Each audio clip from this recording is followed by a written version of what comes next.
कहाँ छोड़ा था हमने, ये छोड़ा था ना कि 2 पार्ट्स में डिवाइड है आपका, ठीक है। जो आपकी वैदिक एज है वो 2 पार्ट्स में डिवाइड थी आपकी। तो दोबारा से थोड़ा सा रिवाइज करवा देती हूँ, ज्यादा तो नहीं जाएंगे हम ये भी, इसमें थोड़ा सा जो है आपको लास्ट में जो मैंने करवाया था वो देख लेते हैं, ठीक है। वैदिक एज के बारे में हम बात कर रहे थे, वैदिक काल के बारे में, ठीक है, जिसमें हमने कहा था कि इसका जो टेन्योर रहा था, क्या रहा था, 1500 बीसी से लेकर के 600 बीसी तक, ठीक है। तो लगभग जो है 1900 ईयर्स जो है इन्होंने हमें इनका जो है डिफरेंस जो है पता चलता है, ठीक है। 1900 तक जो है वैदिक एज के बारे में हमें पता चलता है। ये 2 पार्ट्स में हमारी डिवाइड थी, एक अर्ली और एक लेटर, ठीक है। तो अर्ली में जो है आपका ये आता है 1500 से लेकर के 1000 तक, और लेटर में आपका जो आता है वो आता है 1000 से लेकर के 600 वीसी तक, ठीक है। अब आपको वीसी का मतलब पता होगा कि क्या होता है, ईस्वी, ठीक है।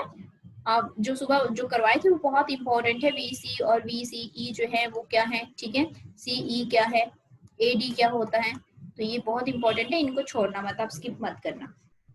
अगर हम बात करें इस टाइम की, अगर हम बात करते हैं वैदिक एज की, तो 2 हमने जो है पार्ट्स में इसको डिवाइड किया, अर्ली में, लेटर में। अब पहले हम जो है अर्ली वैदिक करेंगे, ठीक है, जिसमें हम जो है इसमें क्या क्या चीजें आती हैं आपकी अर्ली वैदिक की। अगर हम बात करते हैं अर्ली वैदिक में जो है सबसे ज्यादा इंपॉर्टेंट आपका, जैसे ऋग वैदिक एज भी इसे कहते हैं, आप क्या कहते हैं, ऋग वैदिक एज।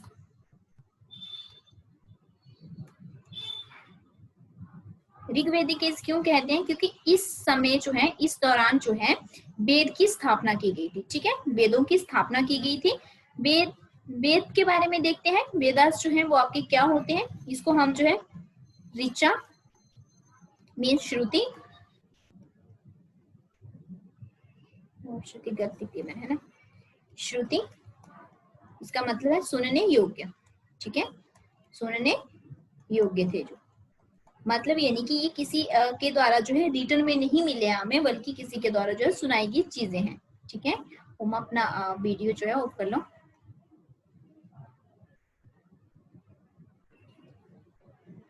तो ऋग वेदा में अगर हम बात करते हैं, सॉरी वेदास में अगर हम बात करते हैं, तो कितने वेद हैं आपके, 4 वेद हैं। कौन कौन से, ऋग्वेद, यजुर्वेद, सामवेद और अथर्ववेद, ठीक है, लिख लो ऋग्वेद, यहाँ से एक क्वेश्चन आपको मिल ही जाएगा। ऋग्वेद, यजुर्वेद,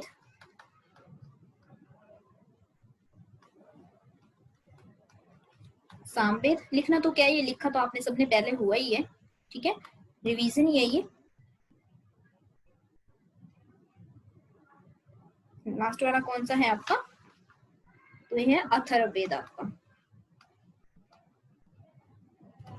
वैदिक एज में जो है ऋग वैदिक एज भी इसको कहा जाता है, और वेद जो है वो आपके 4 हैं, इन्हीं के बारे में हम देखेंगे अभी कि कौन कौन से हैं, कैसे कैसे हैं। और अर्ली वैदिक में अगर हम थोड़ा सा ये देखें कि उस टाइम जो है जो रूल होता था, अर्ली वैदिक एज में जो है रूल होता था, वो किस टाइप का रूल था, एक ही व्यक्ति के हाथ में होता था, ठीक है, मोनार्की, मोनार्की सिस्टम था उस टाइम, मोनार्किकल, मतलब एक ही व्यक्ति के पास जो है वो रूल हुआ करता था। ऐसा नहीं था कि मतलब अपनी, अब तो डेमोक्रेसी है ना, जैसे उस टाइम ऐसा नहीं हुआ करता था। क्या होता था, एक ही व्यक्ति के पास जो है रूल हुआ करता था, गवर्नमेंट जो है वो किंग जैसे किंग भी, मतलब किंग टाइप, ठीक है, टाइप ऑफ किंग कह सकते हैं।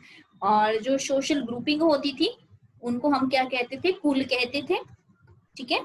और इनको जो है जैसे ट्राइबल असेंबलीज वगैरह जो हुआ करती थी उस टाइम, जस्ट थोड़ा थोड़ा सा ऐसा इंफॉर्मेशन टाइप आपको पता होना चाहिए, ठीक है। असेंबलीज जो होती थी उसको सभा एंड समितिज बोलते थे हम।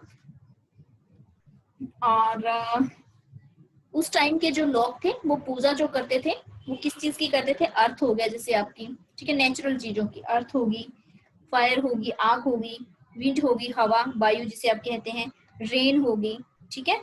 तो इस टाइप जो है ये चीजें जो है इनकी जो है पूजा पाठ वो लोग किया करते थे। मूर्ति पूजा नहीं थी, ठीक है, मूर्ति पूजा नहीं थी, उसमें जो है नेचुरल, जो भी नेचुरल चीजें जितनी भी रहती थी उनकी पूजा की जाती थी। तो सबसे पहले हम देखेंगे ऋग्वेद के बारे में,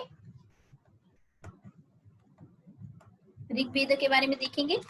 सबसे ओल्डेस्ट रिटन अकाउंट है आपका ओल्डेस्ट रिटन अकाउंट ऋग्वेद है, ठीक है। पूछा जा सकता है एग्जाम में, पूछा जाता नहीं, बहुत बार पूछा गया है, ठीक है, बहुत बार पूछा गया है। और इसमें जो है कितने हाइम्स हैं आपके, स्तुतियां जो हैं वो कितनी है, 1800, ठीक है, 1828 जो है वो आपकी इसमें स्तुतियां हैं। उसके बाद छंद या श्लोक की अगर हम बात करें तो वो कितने हैं, इसको छंद या फिर श्लोक बोल सकते हैं, ठीक है। मंडल कितने हैं, 10 मंडल जो है वो कितने हैं, मंडल मतलब यानी कि जिसको डिवाइड कर रखा है आपका, इस पूरे ऋग्वेद को जो डिवाइड कर रखा है वो कितने भागों में कर रखा है, 10 भागों में कर रखा है, जिसके इसको आप जो है मंडल को जो है चैप्टर भी बोल सकते हैं, नॉर्मल अगर समझना हो तो, ठीक है, चैप्टर। तो जो इसमें 10 पार्ट्स हैं, इसके 10 मंडल है आपके, जो सेकंड एंड 7, ठीक है, मतलब यानी कि दूसरे से लेकर के 7वां भाग जो है वो सबसे ओल्ड है, पहले सेकंड लिखा गया, थर्ड लिखा गया, फोर्थ, फिफ्थ, 7th लिखा गया, ठीक है। तो फर्स्ट और 10th जो है, फर्स्ट टू 10th जो है यानी कि जो पहला और 10वां है आपका, वो सबसे लेटेस्ट है इनका, वो बाद में लिखा गया है, ठीक है, वो बाद में लिखा गया है। और 2 से 7 जो है, दूसरा और 7वां जो है वो बहुत ही ओल्ड है। इसके बाद जो आपका गायत्री मंत्र है, जो आपका गायत्री मंत्र है, यहाँ पे अभी ना ये मतलब मैं आपको कोई कंसेप्ट नहीं करवा रही हूँ, यहाँ पे सिर्फ आपको इन्फॉर्मेशन मिल रही है। जो रिवीजन क्लासेस होती है वो सिर्फ इन्फॉर्मेशन होती है, वो नॉलेज नहीं होती है, ठीक है। गायत्री मंत्र जो है वो कौन से मंडल में है, तो वो आपका 3rd मंडल में,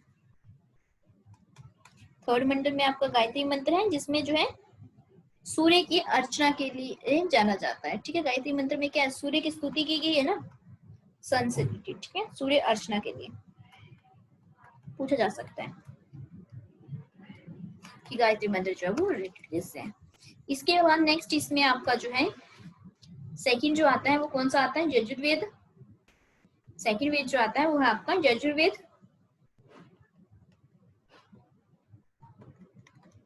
तो ये जो रिलेटेड है यज्ञ वगैरह से रिलेटेड है, ठीक है, यज्ञ से रिलेटेड है पहली बात। इसमें जो है विधि विधान पूजा से रिलेटेड जो है बातें की गई हैं, यज्ञ जो है वो किस तरह से किए जाएंगे, क्या पूजा की जो है क्या विधियां रहेंगी, ठीक है, वो सब जो है यजुर्वेद में बात की गई है। इसमें जो है कितने अध्याय हैं, कितने चैप्टर हैं, 44 चैप्टर हैं आपके, ठीक है, 44 अध्याय हैं। इसके बाद नेक्स्ट आपका थर्ड जो आता है सामवेद आता है। सामवेद जो है ये रिलेटेड है आपका म्यूजिक से, ओल्डेस्ट बुक ऑफ म्यूजिक, सबसे पुरानी किताब है आपकी ये, म्यूजिक से, संगीत से संबंधित। जो आप ये पढ़ते हैं ना सारे गामा स्वर जो है, ठीक है, जिसमें स्वर बता रखे हैं, 12 स्वर बता रखे हैं सारे गामा वगैरह वाले, ठीक है, वो आपको सामवेद से मिलते हैं। इसके बाद जो है फोर्थ आपका आता अथर्ववेद। अथर्ववेद आता है, इसमें जो है मैजिकल हाइम से रिलेटेड बात की गई है, जादू टोना से रिलेटेड, ठीक है, जादू टोना से रिलेटेड जो है इसमें बातें की गई हैं। और ये जो है मेडिकल से रिलेटेड भी, दवाइयों से रिलेटेड भी, ठीक है, इसमें जो है बताया गया है। तो आपको यही पता होना चाहिए कि कौन से ग्रंथ में जो है किस चीज के बारे में बात की गई है, कौन सा किससे रिलेटेड है, ये पूछा जा सकता है आपसे, ठीक है, आपके एग्जाम से रिलेटेड जो है ये चीजें पूछी जा सकती है, ये इंपॉर्टेंट आपकी हो सकती है। चलो इसके बाद जो है नेक्स्ट देखते हैं।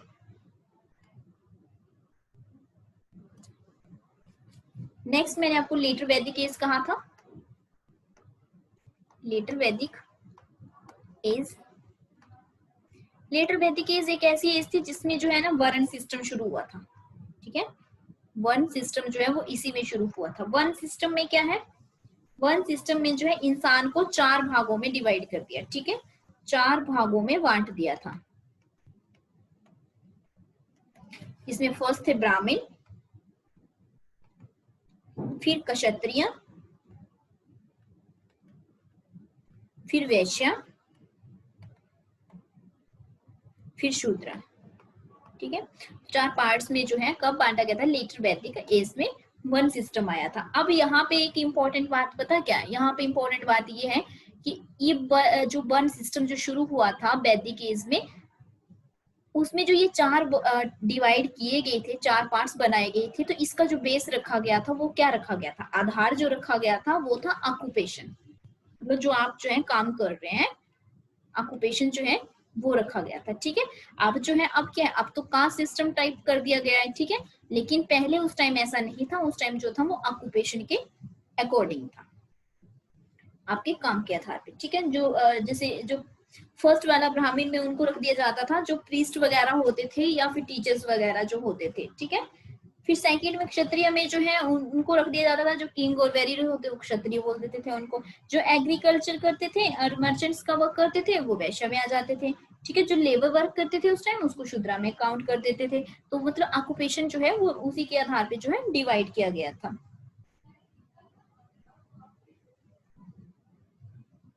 क्लियर है? तो ये था आपका वैदिक एज जो है आपकी थी। ठीक है, इसके बाद जो है आपकी फर्स्ट सोसाइटी आती है। इसके बाद जो नेक्स्ट आपका चैप्टर नेम है वो फर्स्ट सोसाइटी है। फर्स्ट एम्पायर की बात करेंगे इसमें हम।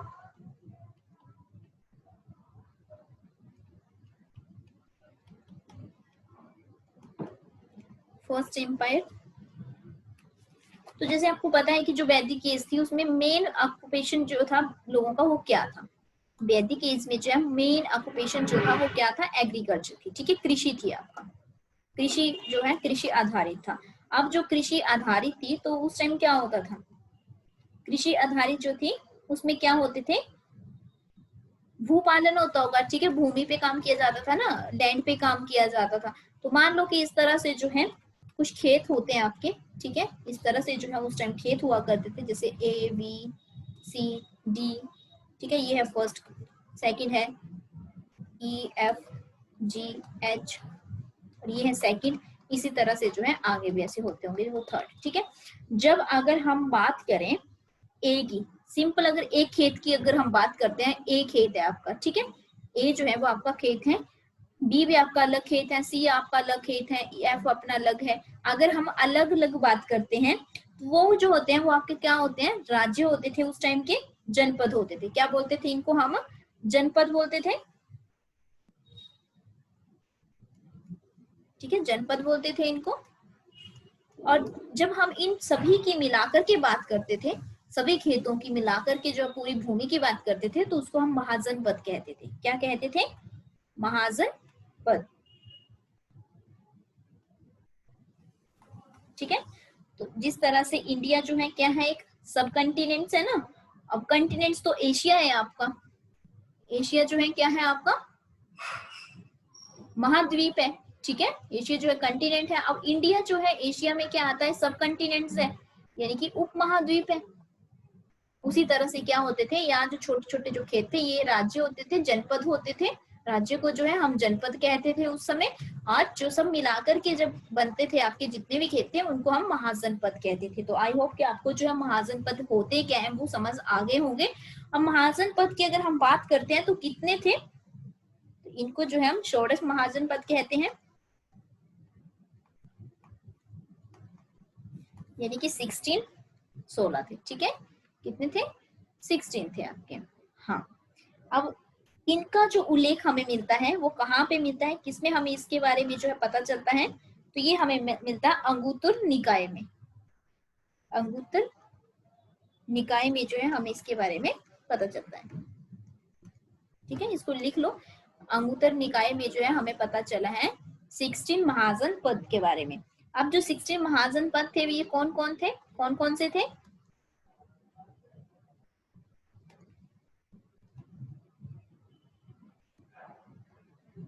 जो सबसे ज्यादा इंपॉर्टेंट है अभी मैं वही बताऊंगी। ठीक है, ऑलरेडी आपने 16 लिखे हुए हैं ना सभी ने, पहले लिखवाए हुए हैं मैंने क्लास में पहले 16 आपको, ओके लिखे हुए हैं ना। ठीक है, अब जो बहुत ज्यादा इंपॉर्टेंट है वो बताऊंगी।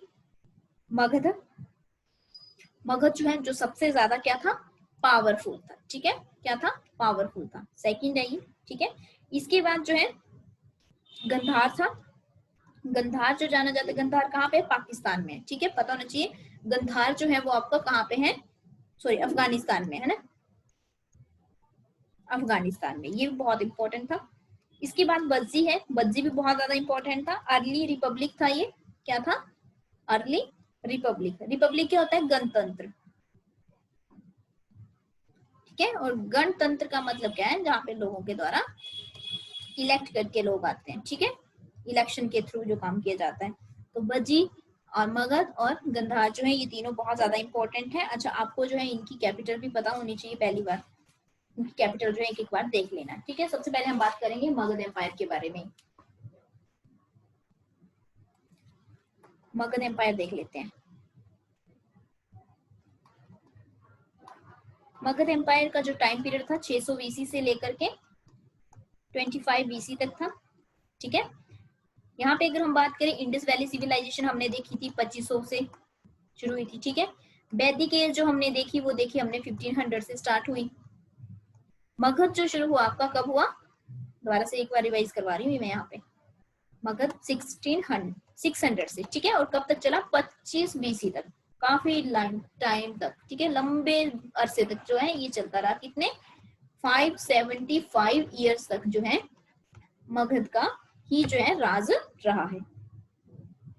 यहाँ पे काफी ज्यादा फॉरेन जो इन्वेंशन हुई है वो काफी ज्यादा हुई है, यानी कि विदेशी आक्रमण जो है वो काफी ज्यादा हुई है। फर्स्ट अगर हम इन्वेंशन की अगर बात करते हैं तो कौन सी थी? फर्स्ट जो हुई थी ग्रीक्स के द्वारा की गई थी, ठीक है। जरूरी नहीं ग्रीक्स, काफी ग्रीक्स की भी हुई है, ईरान वालों ने भी किया, प्रशियंस ने भी किया है, ठीक है। और जो है सबसे ज्यादा जो इम्पोर्टेंट जानी जाती है वो कौन सी जानी जाती है? एलेक्जेंडर वाली, ठीक है। एलेक्जेंडर वाली, सिकंदर का आक्रमण जो है वो सबसे ज्यादा इम्पोर्टेंट इसमें जाना जाता है।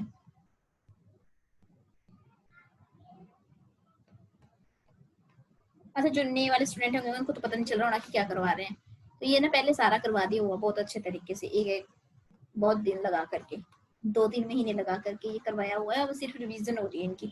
कब हुआ था एलेक्जेंडर का आक्रमण जो है, सिकंदर का आक्रमण जो है? 326 को। डेट याद रखना।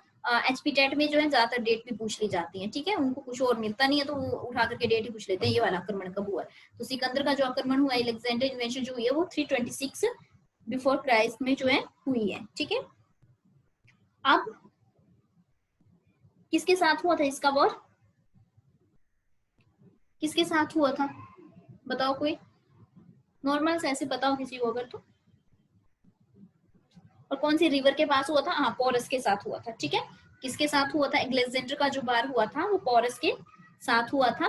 और कौन सी रिवर के पास हुआ था? तो वो झेलम रिवर के पास, मतलब झेलम के पास हुआ था, ठीक है। हाँ, अब सारी लिख दो। किसके पास हुआ था? झेलम रिवर के पास हुआ था। और इनको जो जाना था मगध के लिए, कहाँ कहाँ जाना था? सतलुज को पार करके जो है इनको वहां जाना था। नेहा का कनेक्ट क्यों नहीं हो रहा है? इनको कहो वाईफाई यूज कर लो, बाकी सब कनेक्ट है, तो मतलब आप ही के वहां प्रॉब्लम है, मेरे यहाँ से कोई प्रॉब्लम नहीं है, आप सभी लोग भी आए हुए हैं, ठीक है। अगर यहाँ से प्रॉब्लम होती तो शायद आप किसी का भी कनेक्ट नहीं होता।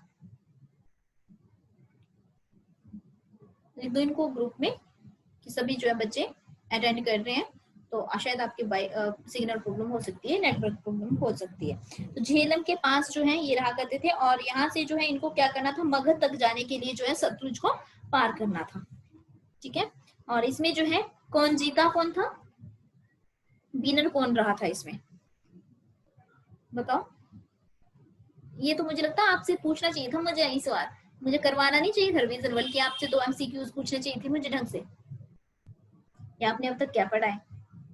सिकंदर, ठीक है। अलेक्जेंडर की जो है विनर जो रहा था वो अलेक्जेंडर ही आपका रहा था, ठीक है। चलिए अब जो है मगध एम्पायर के बारे में पढ़ लेते हैं डिटेल में थोड़ा सा, ठीक है। पहले तो मैंने जरा से जो है आपको बता दिया कि कब कब का क्या क्या हुआ है। अब जो है मगध एम्पायर देख लेते हैं कि क्या क्या उनका क्या क्या कंडीशंस थी वहां पे, ठीक है। कौन कौन सी जो है डायनेस्टीज आई थी। मैं अभी ज्यादा तो नहीं बताऊंगी उसमें, सिर्फ मैं इंपॉर्टेंट ही बताऊंगी, है ना। जो डायनेस्टी जितनी भी हुई है, डिटेल में नहीं जाएंगे हम। अच्छा, एक तेजस होता था, उसको दे देती हूँ लिंक, उसने नहीं अटेंड की थी मुझे लग रहा है ये क्लासेस, पता नहीं, उसकी रिवीजन हो जाएगी फिर।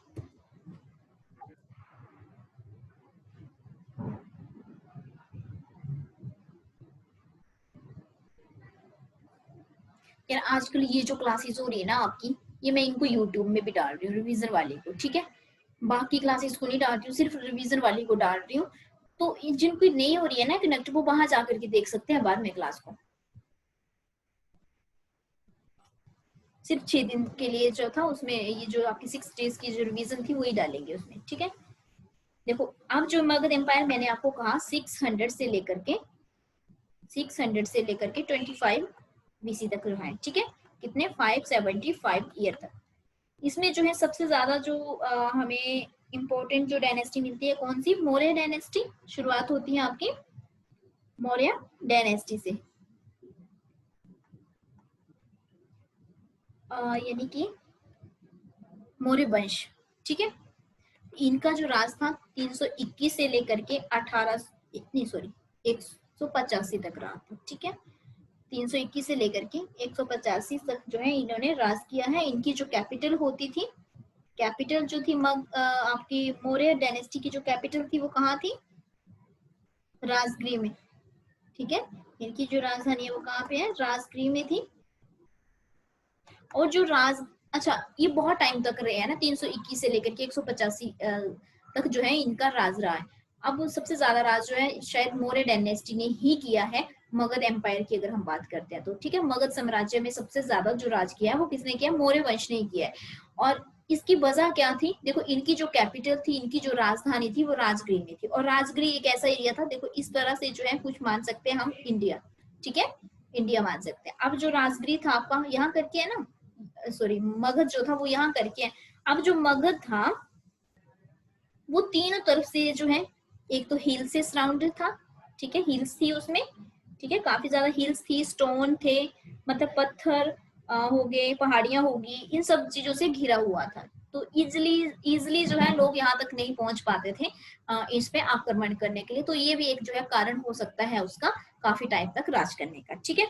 और यहाँ पे जो है खनिज पदार्थ आपके मिनरल्स वगैरह जो है, लोहा हो गया यानी कि आयरन वगैरह जो है, हथियार जो है, हथियार के लिए जो है चीजें, जब लोहा ज्यादा होगा तो क्या होगा, यहाँ के लोग जो है अच्छे से हथियार वगैरह बनाएंगे, ठीक है। तो लोहा भी ज्यादा मिलता था यहाँ पे। फिर खनिज पदार्थ यहाँ के अच्छे थे, तो इस वजह से भी जो है ये थोड़ा सा शक्तिशाली था, काफी ज्यादा शक्तिशाली भी था। आपने देखा ही होगा मौर्य वंश के बारे में, जब भी आप जो है चंद्रगुप्त मौर्य वगैरह के बारे में पढ़ते हैं या देखते हैं, उसके उनकी आपने सीरियल देखा होगा तो उसमें भी काफी दिखाते हैं कि जो मगध साम्राज्य था वो बहुत ज्यादा जो है पावरफुल था, ठीक है। मैंने आपको पीछे भी अभी बताया कि मगध जो है वो बहुत ज्यादा इंपॉर्टेंट है। अच्छा, इनकी जो इकोनॉमिक थी कंडीशंस जो थी वो बहुत ही अच्छी थी, ठीक है, वो बहुत ही अच्छी थी। इकोनॉमिक कंडीशन जो थी इनकी बहुत अच्छी थी, गुड थी।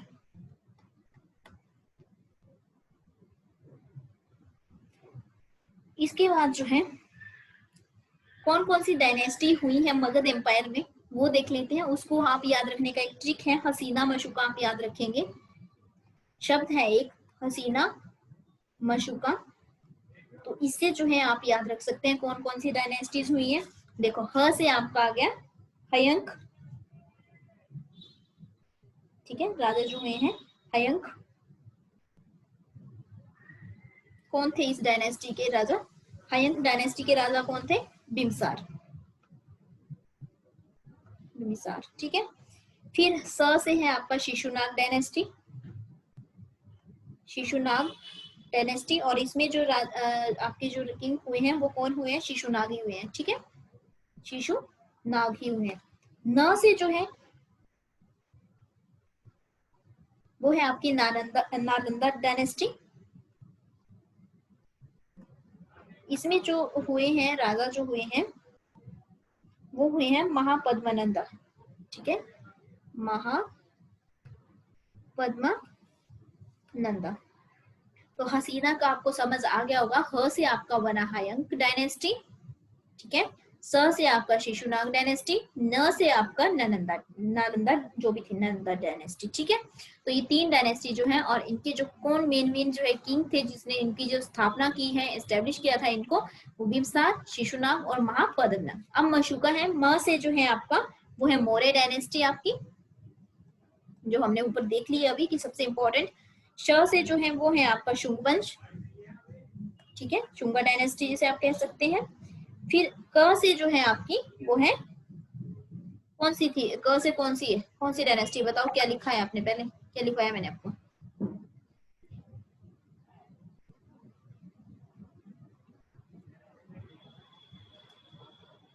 मोनिका बताओ कौन सी डायनेस्टी बताइए।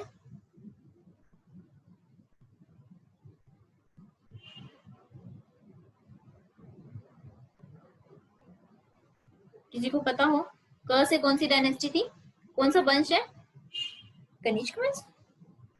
कनिष्क वंश तो कोई भी नहीं है, राजा हो सकता है। ठीक है, कौन सा था वंश, कौन सा था यहाँ पे?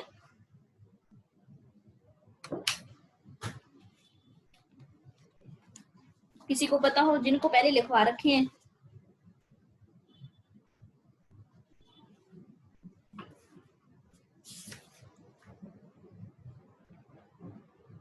कौशल नहीं, कौशल नहीं, ये नहीं है। किसी ने भी नहीं लिखा है क्या? कुषाण, कुषाण नहीं, कुषाण तो नहीं होगा।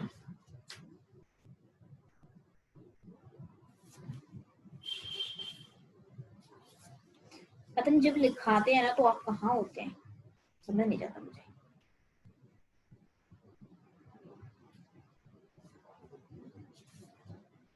और बताओ।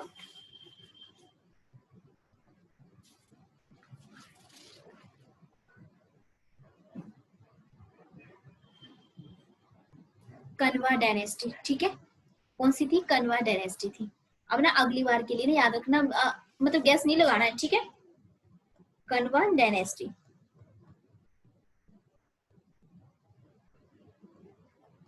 लिख लो इसे अच्छे से।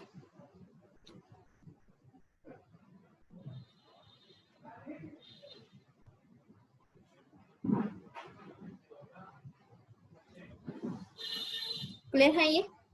पता चल गया इसका क्या मीनिंग था इनका? तो ये सारे जो है मौर्य एम्पायर के, सॉरी मगध एम्पायर के बीच में आते हैं, ठीक है? तो अभी जो है नॉर्मल नॉर्मल बता देती हूँ एक एक, ठीक है? देखो, जो आपकी हायंका डायनेस्टी थी, हायंका डायनेस्टी है जो आपकी फर्स्ट हायंक वंश जो है आपका, उसमें जो इम्पोर्टेंट है,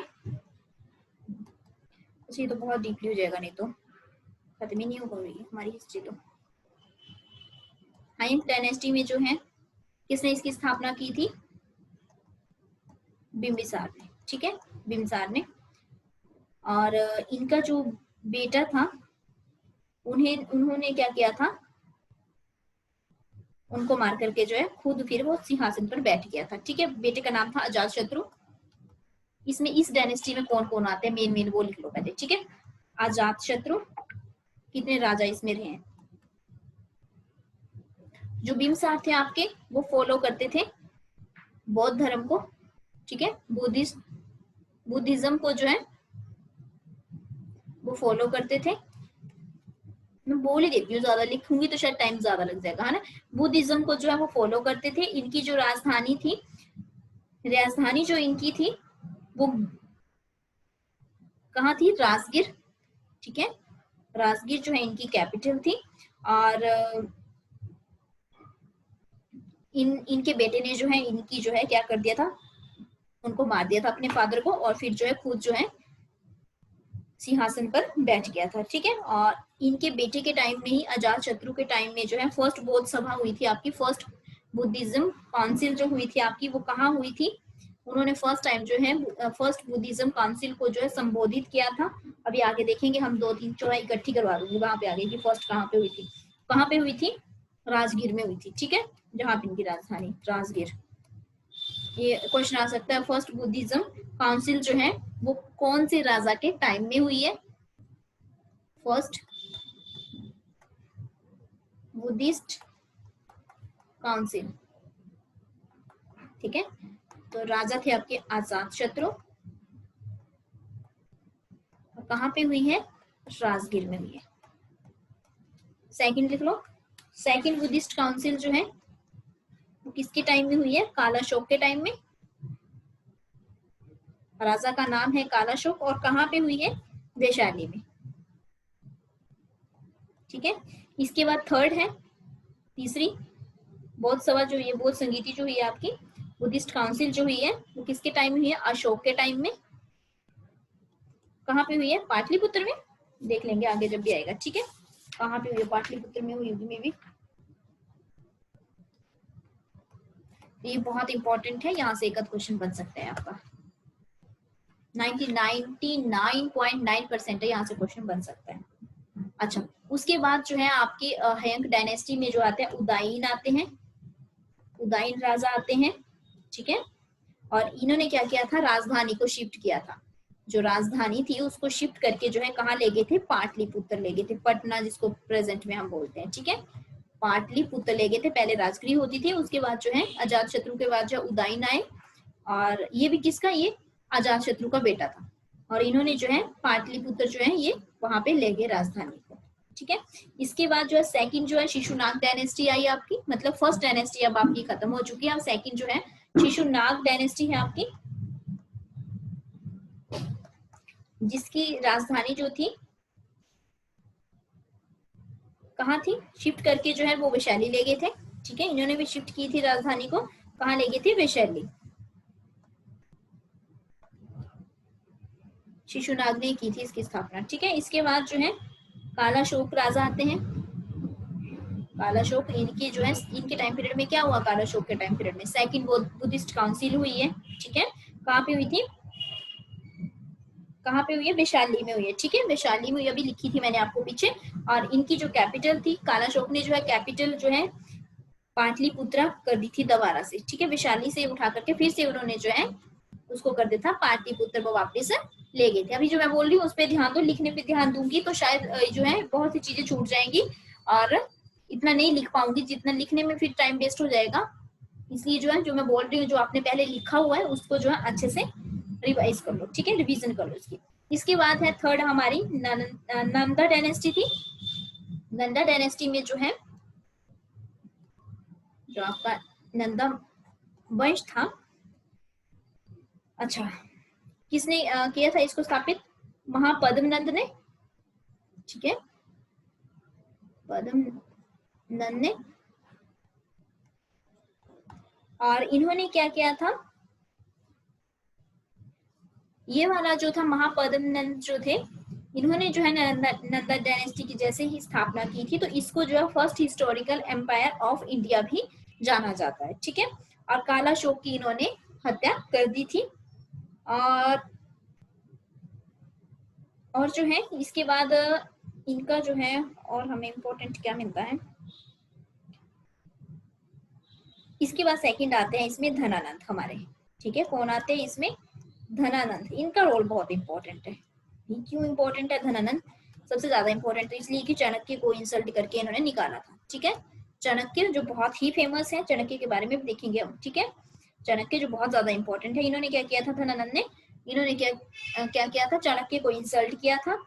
और सिकंदर ने जो है मगध पे जो है कितनी बार, कब किया था अटैक? 326 में किया था, लेकिन फिर भी जो है क्या हुआ था? वो भाग गया था। करना तो चाहता था अटैक, लेकिन नहीं कर पाया था, ठीक है। किया था लेकिन चला गया था, ठीक है। तब भी जो है मगध को नहीं, मतलब मगध का जो मेन जो था ना, जिसने बचा करके रखा, लास्ट जो या फिर लास्ट रूलर भी बोल सकते हैं इसको वैसे हम, है ना। धनानंद जो है वो लास्ट रूलर भी थे आपके मगध साम्राज्य के। और इनके पास काफी बड़ी ज्यादा सेना थी इनके टाइम में, तो बहुत ही ज्यादा जो है विस्तार हो चुका था हर चीज का। सेना भी ठीक ठाक थी, हाथी थे, हथियार दुनिया भर के थे, ठीक है। आपने देखा ही होगा। अभी हम इनके बारे में जो है नेक्स्ट जो इनके, जब हम मौर्य साम्राज्य पढ़ेंगे पूरी तरह से, तो इन्हीं के बारे में जो हम देखेंगे कि इनको जो है किस तरह से जो है चंद्रगुप्त मौर्य ने हरा दिया था और फिर जो है नए साम्राज्य की स्थापना की थी, जिसको हम मौर्य डायनेस्टी के नाम से जानते हैं, ठीक है। तो धनानंद को हरा करके जो है उन्होंने मगध साम्राज्य को खत्म कर दिया और मौर्य साम्राज्य की स्थापना कर दी। मौर्य डायनेस्टी की जो है शुरुआत होगी थी। क्लियर है? बहुत फास्ट करवा रही हूँ ना, जो नए वाले होंगे वो तो वैसे डर जाएंगे कि पता नहीं क्या हो रहा है। वैसे नए वाला है नहीं कोई अभी इस टाइम, शायद हो सकता है एक हो, वो सोचेंगे पता नहीं क्या हो रहा है, ये पूरी हिस्ट्री पढ़ा दी एक ही दिन में। चलो अभी 1 मिनट बचा हुआ है, ठीक है।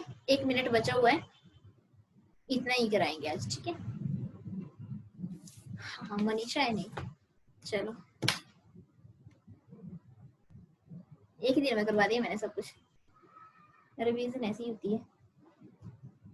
मैं तो अपने मैं कभी एग्जाम देने जाती थी, मैं तो ऐसे करती हूँ कि एक ही दिन में सब कुछ पढ़ लेती, पूरी किताबें रट लेती एक ही दिन में, लास्ट दिन रिवीजन करने बैठना।